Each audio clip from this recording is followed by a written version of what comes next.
Currently, there's discussion about Milton breaking away from Fulton County and creating their own county. What is your opinion on that, and how do you see that?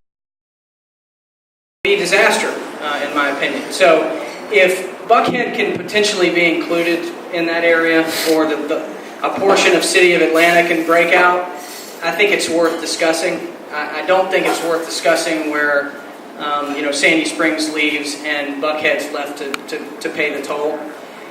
But because of that complex situation, I think that the better thing to do is to reform Fulton County and to reform City of Atlanta government. And one of the great things about this district is what a great opportunity to liaise with Fulton County and to liaise with Atlanta Public Schools and to get somebody in there that's a conservative that can talk to both sides. And again, it's about that conveyance on the leadership side of what we want to hear. We're here to help. You guys can't balance a budget. I'm sorry. We're here to help, though. And so I'm kind of being sarcastic there. I'm sorry.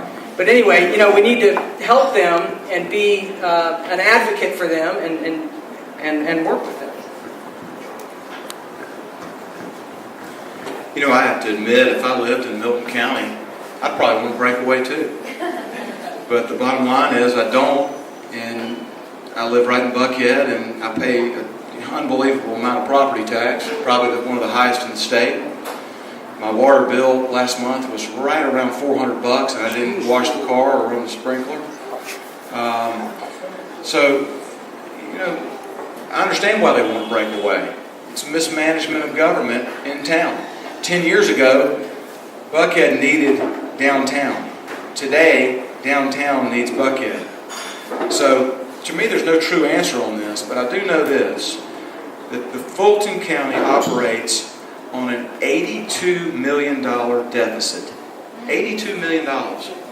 Last year, it operated in 2011 on a $77 million deficit.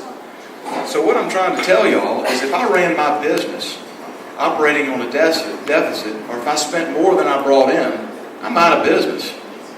So, I'd want to reform the city before we need to start breaking away and pulling different communities away. I think we need to look at the big picture and what's going to bring business here as one county. So, I know that Sandy Springs in the district. I'd love to talk more about this, but I got 10 seconds. Sandy Springs, Dunwoody, they've all broke away. Brookhaven's trying to break away. I think we've got to look at the big picture. We're going to lose money. Thank you. It's a great question. And being one of the guys in Sandy Springs, I've made a lot of my friends and neighbors very mad at me because I don't support the creation of Milton County. And the reason I don't support the creation of Milton County is we don't need it anymore. With the new maps that have passed, Republicans, or Fulton County will be represented by a majority of Republicans in both the House and the Senate. And that's significant because what that means is we can go in and pass legislation that impacts only Fulton County. And it actually enacts a lot of the reforms that many of us in Fulton have been talking about for years. And once it just passes the majority of the delegation, which remember is now all Republican, the General Assembly just votes it up or down in a package with about 30 other local legislation bills that day. So the key is getting out of the delegation. At the Buckhead Young Republicans event, I came out with a specific reform for Fulton County.